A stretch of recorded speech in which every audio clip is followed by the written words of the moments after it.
When teams enter the 24 Hours of Le Mans, it's usually with very similar goals. They either want to win it, they want to be competitive, or they just want to finish it, which of course is a huge challenge in and of itself.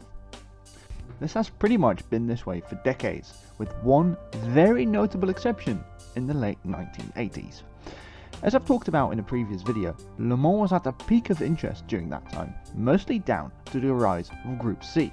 But this story isn't about Group C. It's about two Peugeot engineers called Gérard Welter and Michel Meunier. In their spare time, while not working at Peugeot, they ran their racing team called WM. It had been established in the late 60s and started racing in Le Mans in 1976. What made WM so special was the fact it was a team completely staffed by volunteers, and despite their limited resources, WM did relatively well in the following years. That was until the big guns came. With Group C kicking prototype racing into high gear, Welter and Meunier decided to shift the team's focus. They were still going to race at Le Mans, but with a very, very different goal. For 1987, WM went to La Sarthe with only one goal in mind: achieving 400 km an hour on Le Mans' Mulsanne Straight. Modern day fans might find this idea somewhat strange. Aren't there chicanes at Mulsanne these days? How could you possibly achieve 400 km an hour with those chicanes in the way? Well, the simple answer is, they weren't there yet back in the 80s. Until 1990, the Mulsanne Straight was just that, one long straight, starting at the exit of Tertre Rouge and going all the way to the Mulsanne corner. But after a number of deadly accidents involving drivers, two chicanes were added before the 1990 race.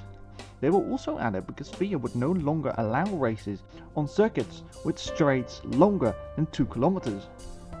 But as of 1986, this wasn't the case yet, so with the single solitary goal of breaking the 400 km an hour mark, Project 400 was born.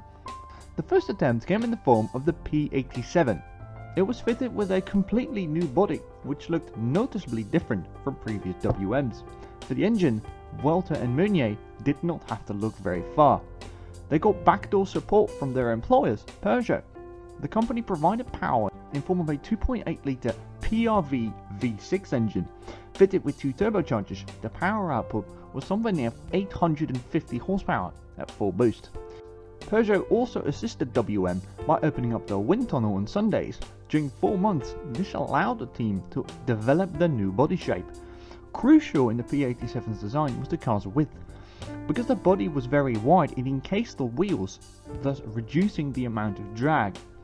To further improve the downforce needed to reach the monumental speeds WM was aiming for, the designers increased the car's wheelbase, for good reason: ground effect. Much like F1 in the late 1970s, Group C cars relied on ground effect technology to produce a required amount of downforce. Now, if you haven't seen my fan car video, here's a very brief explanation on what ground effect is. Ground effect is a technology that uses tunnels under a race car to create a massive amount of downforce. Because the air is moving through those tunnels at high speeds, it creates a low pressure area under the car, because the air is essentially trapped under the car. This causes the car to essentially be sucked to the ground, creating massive downforce. These tunnels were called Venturi tunnels, and they are crucial to the principle of ground effect. So why did WM increase the wheelbase on their car? Simple: longer tunnels meant more downforce. WM brought their new pet project to the Le Mans test. Unfortunately, the car suffered engine issues and couldn't run for more than 2 laps at a time, and only hit 356 km an hour.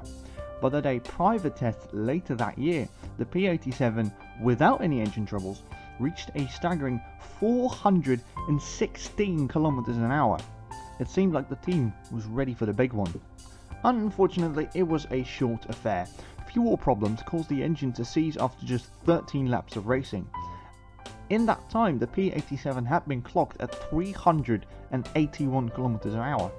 It was not the goal they were looking for, but it was still a new record. The team wasn't going to give up that easily though. The speed shown in 87 gave them good hope the elusive 400 figure could still be reached, so the small team set to work improving their mad machine. The new car, called the P88, had only two major differences from the previous car.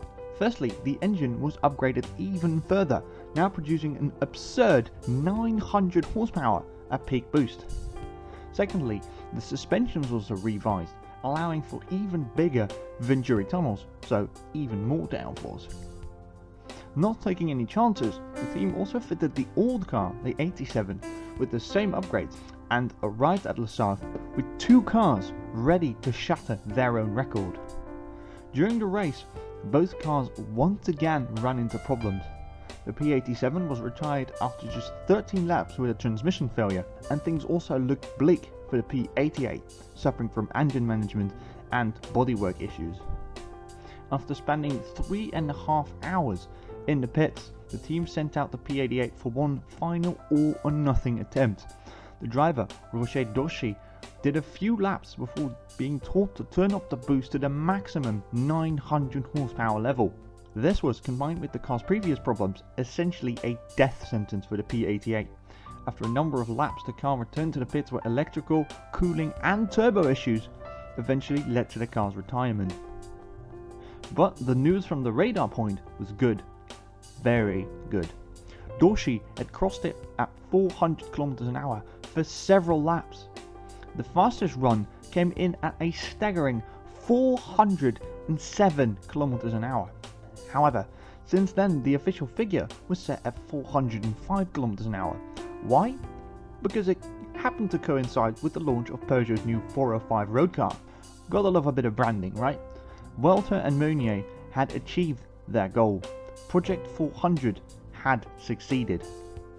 After 1989, the duo went their separate ways, and 1 year later, in 1990, those two chicanes were added to the Mulsanne Straight.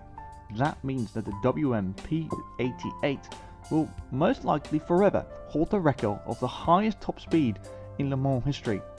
And come to think of it, that's not too bad for a bunch of volunteers.